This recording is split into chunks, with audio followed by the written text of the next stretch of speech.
आषाढ़ महीने में पड़ने वाली चतुर्दशी के दिन अगर इस वाले उपाय को कर लिया तो आपको इस उपाय को करने का वह फल मिलेगा जिसकी आपने कभी कल्पना भी नहीं करी होगी। इसीलिए आप लोग इस गेहूं वाले उपाय को एक बार जरूर कर लेना ताकि आप लोगों के हाथ से यह मौका ना जा सके और आपको इस उपाय को करने का फल मिल सके। दोस्तों, यह उपाय पंडित जी ने अपनी अभी की ही शिव महापुराण की कथा में बताया है, जो इस उपाय को आज हम आपको बहुत अच्छे से समझाने वाले हैं। इस वीडियो को देखने के बाद इस उपाय को समझने के लिए आपको कोई और वीडियो को देखने की जरूरत नहीं पड़ेगी। तो दोस्तों, इस उपाय को आपको कैसे करना है, कब करना है, कहां पर करना है और उपाय को करते समय आपको किन किन गलतियों को नहीं करना है और आपको किन किन बातों का ध्यान रखना है, ये सारी जानकारी हम आपको इस वीडियो में देंगे। तो चलिए भक्तों, उपायों को शुरू करते हैं। अगर आप भी चाहते हैं कि महादेव जी का आशीर्वाद आप पर सदैव बना रहे तो वीडियो को लाइक करें, चैनल को सब्सक्राइब करें और कमेंट बॉक्स में हर हर महादेव जरूर लिखें और अपने फायदे के लिए, गरीबी दूर करने के लिए इस वीडियो को पूरा देखकर जाना। यदि आज आपने वीडियो को बीच बीच में इसे देखा, काट काट कर देखा, तो जीवन में आपको कभी सफलता हासिल भी नहीं होगी। देखिए दोस्तों, ये 9 जुलाई बुधवार चतुर्दशी का दिन यह इतना खास होता है, इतना महत्वपूर्ण होता है। देखा गया है कभी कभी बड़े बड़े पूजा पाठ अनुष्ठान से जो मनोकामना पूर्ण नहीं होते, वह 9 जुलाई बुधवार के दिन एक छोटे से उपाय करने से ही आपकी मनोकामना पूर्ण हो जाती है। अब हम समझते हैं इस वाले उपाय को हमें करना किस समय है। इस 11 गेहूं के दाने वाले उपाय को हमें इस मंगलवार के दिन करना किस समय है। तो देखिए, इस उपाय को करने का जो समय है वह सुबह का समय है और शाम का समय भी है। अब देखिए, यहाँ पर हम मुख्य रूप से सुबह का समय नहीं बोलेंगे क्योंकि 9 जुलाई बुधवार चतुर्दशी का दिन है और इस दिन प्रदोष काल के समय का बहुत महत्व होता है। बाकी अगर सुबह के समय भी करेंगे तो भी अच्छा होगा, उसमें कोई भी दिक्कत वाली बात नहीं है। तो चलिए जानते हैं इस विशेष उपाय के बारे में। लेकिन उससे पहले एक प्रार्थना, अगर आप इस चैनल पर नए हैं तो आप इस वीडियो को लाइक करें, चैनल को सब्सक्राइब करें और कमेंट बॉक्स में आप अपनी राशि या अपना नाम जरूर डाल दें क्योंकि हम राशि से जुड़ा भाग्य भी बताते हैं और भाग्य में चल रही परेशानियों को दूर करने के लिए वह आसान से आसान उपाय भी बताते हैं। तो चलिए अब हम अपने सबसे पहले उपाय की बात कर लेते हैं। देखो, गुरुजी ने कहा है कि अगर बुधवार के दिन चतुर्दशी तिथि पड़ जाए तो इस दिन आपको 11 गेहूं के दाने वाला उपाय तो अवश्य ही करना चाहिए। देखो, यह उपाय यदि आपके जीवन में कर्जा बहुत अधिक है, आपके जीवन में संकट बहुत अधिक रहते हैं, आपके ऊपर बहुत अधिक विपदा आ रही है, बार बार आपको अपने व्यापार में और अपने धन में हानि देखने को मिल रही है, यानी कि आपको प्रत्येक कार्य में हानि हो रही है, तो आपको यह उपाय करना चाहिए। देखिए, इस उपाय के लिए आपको 11 गेहूं के दाने आपको लेने हैं। ठीक है, 11 दाने लेने के बाद में आपको जरूरत होगी चावल के दानों की। 11 चावल के दाने और 11 गेहूं के दाने और चावल के दाने खंडित नहीं होने चाहिए। अब आप कहोगे भैया गेहूं कहाँ से लेने हैं। देखो, आपको किसी भी किराना स्टोर पर गेहूं के दाने आपको आसानी से मिल जाएंगे, जाकर ले लेना, ठीक है ना। 11 गेहूं 11 चावल के दाने लेने हैं। साथ ही साथ आपको एक तांबे का लोटा लेना है और उस तांबे के लोटे में आपको जल भरना है। जल आपका खुद के घर का होना चाहिए, मंदिर का नहीं होगा। अब आप ये सब सामग्री लेकर पहुंच जाओगे महादेव के शिवलिंग के पास में शाम के टाइम पर प्रदोष काल में। देखो, जब आप यह उपाय कर रहे हो तो अपना फेस रखना उत्तर दिशा, नॉर्थ डायरेक्शन की तरफ। अब यहाँ पर जो मैं आपको क्रम बताने जा रहा हूँ ना, उस मेरे क्रम को बहुत ध्यान से सुनिए। महादेव को अगर कोई सबसे प्रिय है ना, तो उनकी सबसे छोटी पुत्री जिनका नाम है माता अशोक सुंदरी, जो आपके पास में चावल के 11 दाने हैं ना, उन चावल के 11 दानों को माता अशोक सुंदरी के स्थान पर आपको अपना नाम और गोत्र बोलते हुए समर्पित कर देने हैं, है ना। और चावल के दानों को रखने के बाद में जो आपके पास में तांबे का लोटा है ना, उस तांबे के लोटे को कहीं पर भी हम जल नहीं चढ़ाएंगे। सिर्फ और सिर्फ माता पार्वती का जो हस्तकमल आपको दिख रहा है यहीं पर गोल गोल आपको समर्पित करना है, उसी जल को, और कहीं नहीं। ना तो माता अशोक सुंदरी के स्थान पर, ना तो शिवलिंग के ऊपर, सिर्फ आपको यहाँ पर गोल गोल जलाधारी पर आपको उस जल को समर्पित करना है। अब आपके पास में बचे हुए हैं 11 गेहूं के दाने और बचे हैं उन्हीं 11 गेहूं के दाने को आपको अपनी मनोकामना, अपने विशेष कहते हुए महादेव के शिवलिंग के ऊपर अगर आप बुधवार के दिन प्रदोष काल में समर्पित कर देते हैं तो आपकी जो भी मनोकामनाएं होंगी, जो भी विश होगी, महादेव पूरी जरूर करते हैं। अन्न को समर्पण करने से, उस खासकर गेहूं को समर्पण करने से हमारी इच्छाएं पूरी होती हैं और अगर वह दिन बुधवार का दिन हो तब तो इससे सुंदर संयोग कुछ भी नहीं हो सकता। आपकी इच्छाओं को पूरा करने के लिए बहुत स्पेशल, बहुत प्यारा सा उपाय आप सभी को जरूर करना है। ध्यान में रखिएगा, यह उपाय प्रदोष काल में करना है। देखो, गुरुजी ने कहा है भगवान शिव के शिवलिंग पर 33 कोटि देवी देवताओं का वास होता है। अगर हम शिवलिंग के सामने कुछ भी उपाय करते हैं तो हमारे सभी देवी देवता हमसे खुश हो जाते हैं। यह उपाय आपको अवश्य करना है। देखो, सुबह के टाइम नहीं कर सकते, ठीक है। अब बात करते हैं अगले उपाय की। देखिए, हम सभी के घरों में माता तुलसी का पौधा अवश्य ही होता है। तो देखिए, हमें तुलसी जी के पौधे से सबसे पहले तो 3 पत्ते तोड़ने हैं। देखो, एकादशी वाले दिन आपको तुलसी के पत्ते नहीं तोड़ने हैं। तो देखिए, तुलसी जी के आपको 3 पत्ते तोड़ लेने हैं और इन तुलसी जी के पत्तों को तोड़ने के बाद आपको एक चुटकी हल्दी भी अपने साथ में लेनी है। हल्दी के अंदर आपको जल मिलाकर के पेस्ट के रूप में तैयार करना है और इसी के साथ में आपको एक दीपक भी लेना होगा। दीपक आप मिट्टी का भी ले सकते हैं, आटे का भी ले सकते हैं और इस दीपक में आपको शुद्ध घी डाल करके इसमें आपको लंबी रुई की बाती का प्रयोग करना है। देखिए दोस्तों, आपके पास है 3 तुलसी जी के पत्ते हैं। तो पहला जो तुलसी जी का पत्ता है उस पर आपको सबसे पहले तो जो आपने हल्दी ली है उसकी एक बिंदी लगानी है और पहला जो तुलसी जी का पत्ता है आपके घर में भगवान विष्णु का चाहे कोई सा भी स्वरूप हो, चाहे लड्डू गोपाल जी का स्वरूप हो या फिर भगवान कृष्ण की आपके मंदिर में प्रतिमा हो या फिर भगवान श्री राम की प्रतिमा है, उनके सामने आपको पहला तुलसी जी का पत्ता अर्पित करना है।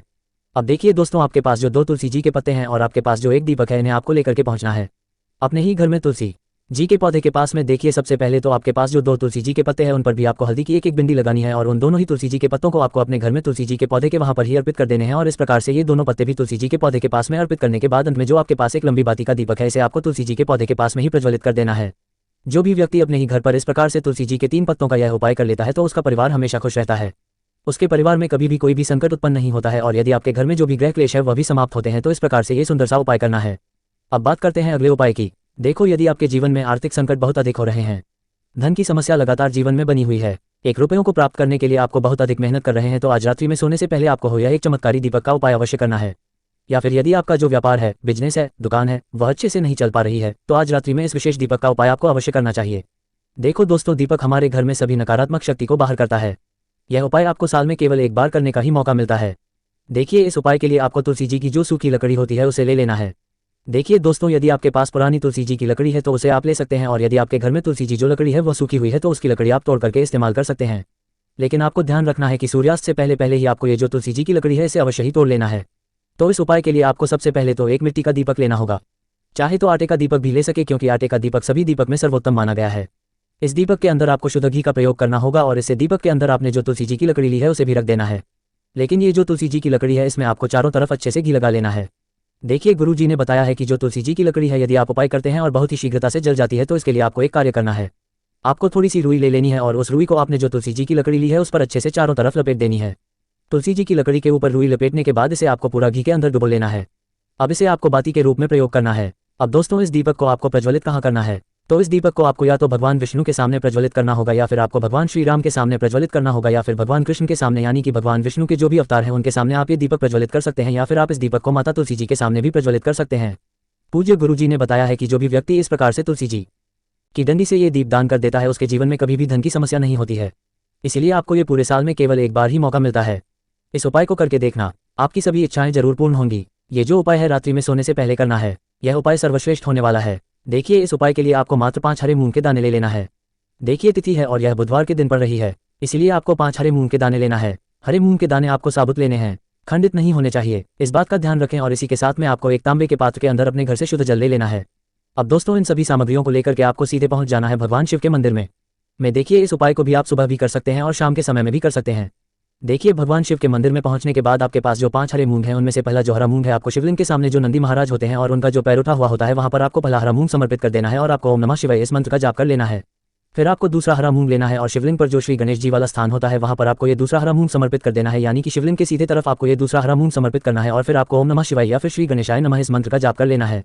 तीसरा हरा मूंग का दान आपको भगवान शिव की सबसे प्रिय पुत्री माता अशोक सुंदरी वाले स्थान पर समर्पित करना होगा। शिवलिंग की जो जलाधारी होती है, जहां से जल बह के आता है, उसी जलाधारी के बीच में जो कहीं कहीं उठी हुई लाइन होती है सांप की आकृति के रूप में, वहीं पर आपको तीसरा हरा मूंग समर्पित करना है और फिर आपको ओम नमः शिवाय इस मंत्र का जाप कर लेना है। अब दोस्तों, चौथा जो हरा मूंग है उसे आपको भगवान कार्तिकेय जी का जो स्थान होता है शिवलिंग पर, वहां पर आपको यह चौथा हरा मूंग का दाना समर्पित कर देना है और आपको ओम नमः शिवाय इस मंत्र का जाप कर लेना है। अब दोस्तों, आपके पास जो 5वां और अंतिम हरा मूंग बचा हुआ है उसे जल के पात्र के अंदर डाल देना है और इस हरे मूंग से युक्त जल से आपको भगवान शिव के शिवलिंग का अभिषेक कर देना है। जल आपको बिल्कुल धीरे धीरे समर्पित करते जाना है और लगातार आपको शिव महापुराण के मूल मंत्र श्री शिवाय नमस्तुभ्यम इस मंत्र का जाप करते रहना है। फिर आपको शिवलिंग के सामने बैठकर, यदि आप अपने बच्चों के लिए यह उपाय कर रहे हैं, यदि आप अपने बच्चों की बुद्धि, ज्ञान और विवेक के लिए उपाय कर रहे हैं तो उसके लिए आपको प्रार्थना कर लेनी है, या फिर व्यापार में वृद्धि करने के लिए यह उपाय कर रहे हैं तो उसकी कामना करते हुए आपको प्रार्थना कर लेनी है, या फिर अपनी नौकरी के लिए कर रहे हैं, या फिर अपने इंटरव्यू के लिए, या फिर धन की प्राप्ति के लिए कर रहे हैं। जिस भी कामना के लिए आप उपाय कर रहे हैं उसे परिपूर्ण करने के लिए आपको महादेव से प्रार्थना कर लेनी है और फिर आपको वापस अपने घर आ जाना है।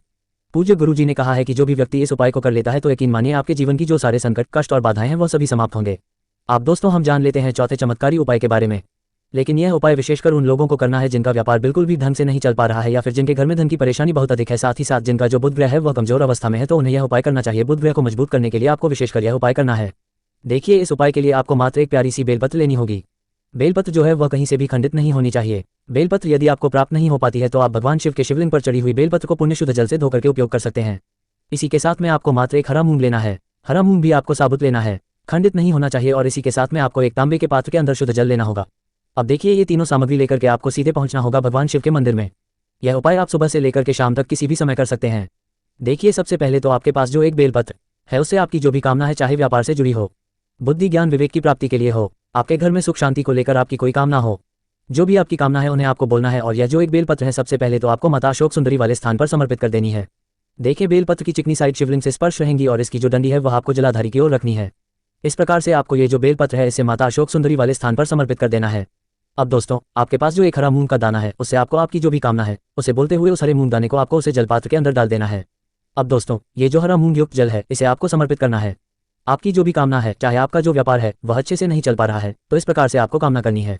और यह जो हरी मूंग से युक्त जल, इसमें से थोड़ा सा जल सबसे पहले तो आपको भगवान श्री गणेश जी वाला स्थान पर समर्पित करना है। फिर थोड़ा सा जल आपको माता अशोक सुंदरी वाले स्थान पर समर्पित करना है। और फिर जो अंत में थोड़ा सा जल और बचेगा उसे पूरा आपको भगवान शिव के शिवलिंग पर धीरे धीरे अर्पित कर देना है। श्री शिवाय नमस्तुभ्यम इस मंत्र का जाप करते हुए। तो इस प्रकार से आपको थोड़ा थोड़ा जल समर्पित करना है। थोड़ा सा जल आपको भगवान गणेश जी वाले स्थान पर, फिर माता अशोक सुंदरी वाले स्थान पर, फिर अंत में भगवान शिव के शिवलिंग पर अर्पित कर देना है। आपकी जो भी समस्या होगी वह विघ्नहर्ता आपकी समस्या को समाप्त जरूर करेंगे। अब हम बात कर लेते हैं तीसरे उपाय की। के लिए आपको लेना है 11 चावल के दाने। गुरु जी ने कहा है चावल के दाने खंडित नहीं लेने हैं, बिल्कुल साबुत होने चाहिए। उसके साथ में आपको लेना है एक बेलपत्र। बेलपत्र का भी एक नियम है, अगर आपके पास बेलपत्र नहीं है तो आप शिवलिंग से उठाकर उसको पुनः शुद्ध जल से धोकर इस्तेमाल कर सकते हैं। इस प्रकार आपको बेलपत्र लेना है। इसके बाद आपको एक लोटा जल लेना है। अब ये सब सामग्री लेकर आपको जाना है महादेव के मंदिर में। देखो, अब आपको उत्तर साइड में खड़े हो जाना है और सबसे पहले आपको एक बेलपत्र अपने हाथ पर और 11 चावल दाने रखकर शिवलिंग के ऊपर अपना नाम और गोत्र बोलते हुए समर्पित कर देना है और ओम नमः शिवाय श्री शिवाय नमस्तुभ्यम का लगातार जाप करना है। अब आपको जो एक लोटा जल साथ में लेकर आए थे उसे धीरे धीरे बेलपत्र और चावल दाने के ठीक ऊपर आपको समर्पित करते जाना है और शिव पुराण के मूल मंत्र श्री शिवाय नमस्तुभ्यम का 11 बार जाप करना है और अपनी मनोकामना बोलते जाना है। देखो, बस छोटा सा उपाय करना है, देखना एक दिन आपके सब काम बनने लग जाएंगे। गुरु जी का बहुत ही विशेष उपाय।